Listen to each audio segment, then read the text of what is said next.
Cerita kisah perjalanan hidup seorang anak manusia.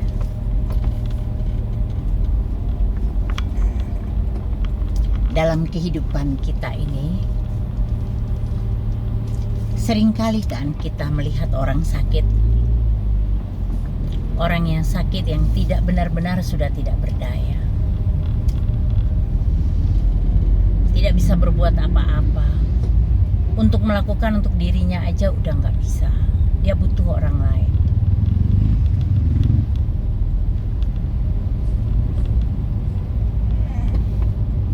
Fungsi dalam keluarganya pun sudah nggak ada. Sering kita lihat demikian kan.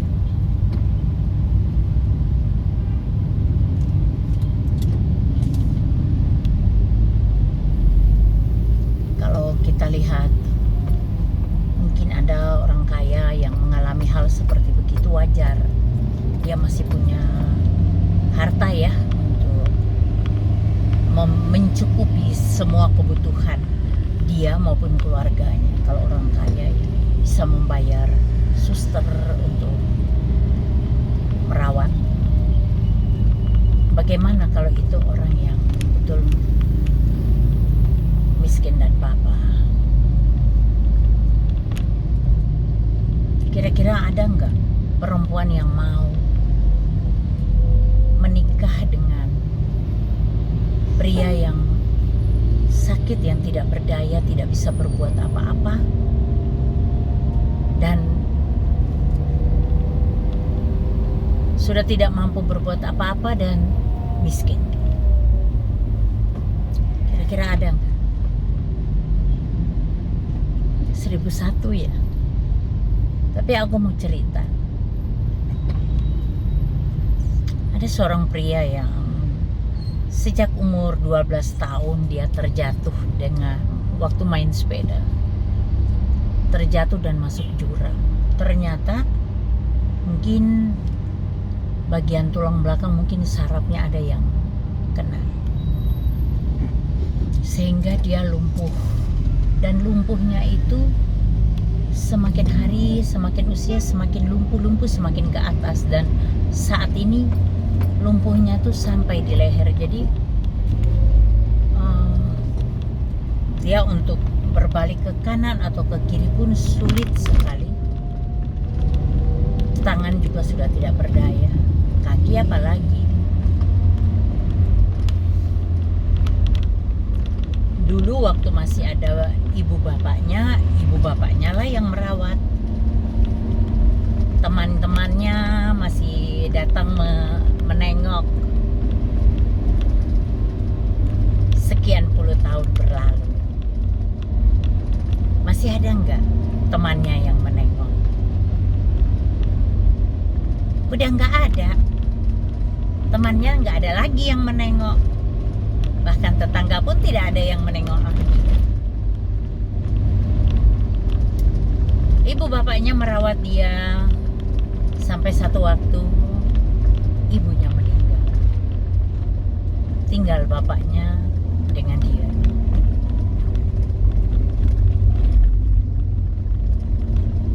Bagaimana kehidupan mereka selanjutnya? Dengan usia bapak yang sudah sepuh juga, yang udah tua, sangat tua. Tuhan punya cara untuk menolong. Luar biasa, makanya saya tuh kagum banget sama Tuhan.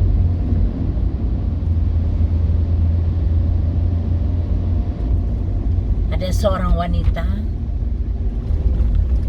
yang tidak menikah, yang merupakan tetangga agak jauh juga sih.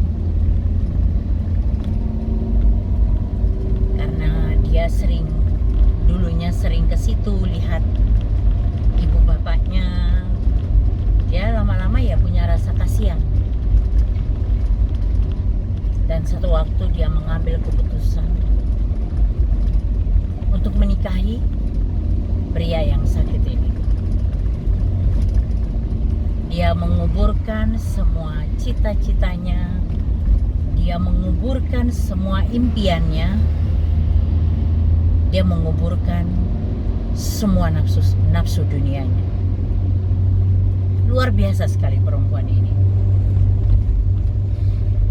Dia bicara dengan bapaknya yang sakit ini sama yang sakit, supaya aku bisa merawat kamu, aku harus nikahin kamu. Mau nggak kamu? Mau. Bapak gimana? Boleh? Boleh, sangat boleh. Akhirnya mereka dinikahkan. Jadi pendeta datang ke rumah situ, karena kan ini yang sakit kan nggak bisa jalan, tidak berdaya apa-apa lagi.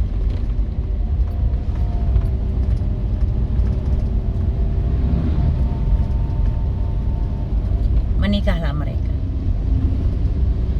Dan yang perempuan ini harus menjadi tulang punggung keluarga ini.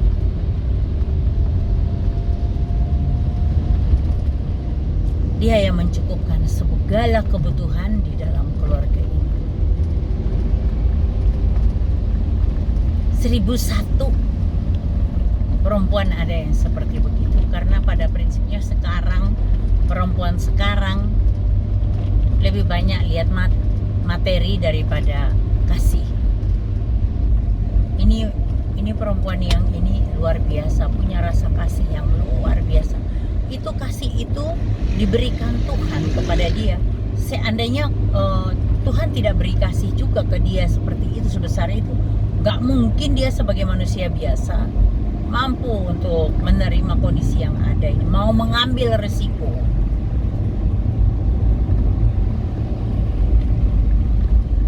Ini perempuan yang dahsyat yang Tuhan pakai untuk menunjukkan pada dunia bahwa masih ada kasih yang sebesar itu, yang mau berkorban untuk kehidupan orang lain, walaupun tidak ada kontribusi apapun dari yang sakit sana kepada dia, tapi dia bukan tuntutan ada pamrihnya sama sekali, tidak ada. Contoh lebih konkret lagi itu kasihnya Tuhan. Tuhan Yesus mau mati di kayu salib untuk menanggung dosa-dosa kita. Terus apa yang kita berikan dalam hidup kita untuk Tuhan? Pengorbanan Kristus yang luar biasa untuk kita itu, apa yang sudah kita lakukan untuk Dia? Bapak, Ibu, Saudara, kalau menonton video ini, tolong direnungkan. Kalau kamu adalah seorang pengikut Kristus, seorang yang mengaku sebagai pengikut Yesus, sadari aja saat ini apa yang sudah kau lakukan untuk kemuliaan nama Tuhan. Kalau belum lakukan apa-apa, lakukanlah. Karena hanya itu yang Tuhan mau. Tuhan tidak pernah minta kita apa-apa. Tuhan cuma minta supaya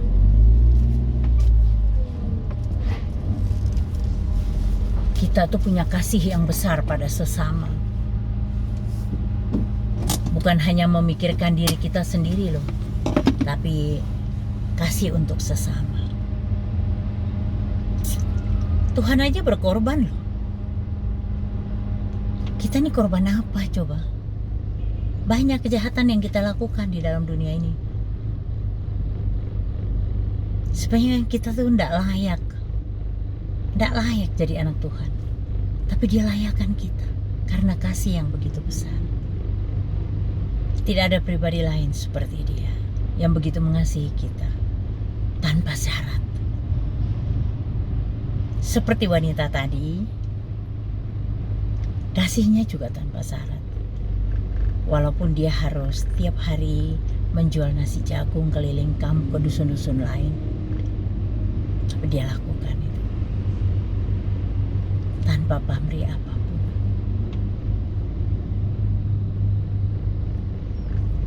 Contoh simpel yang di depan kita. Kita tahu bahwa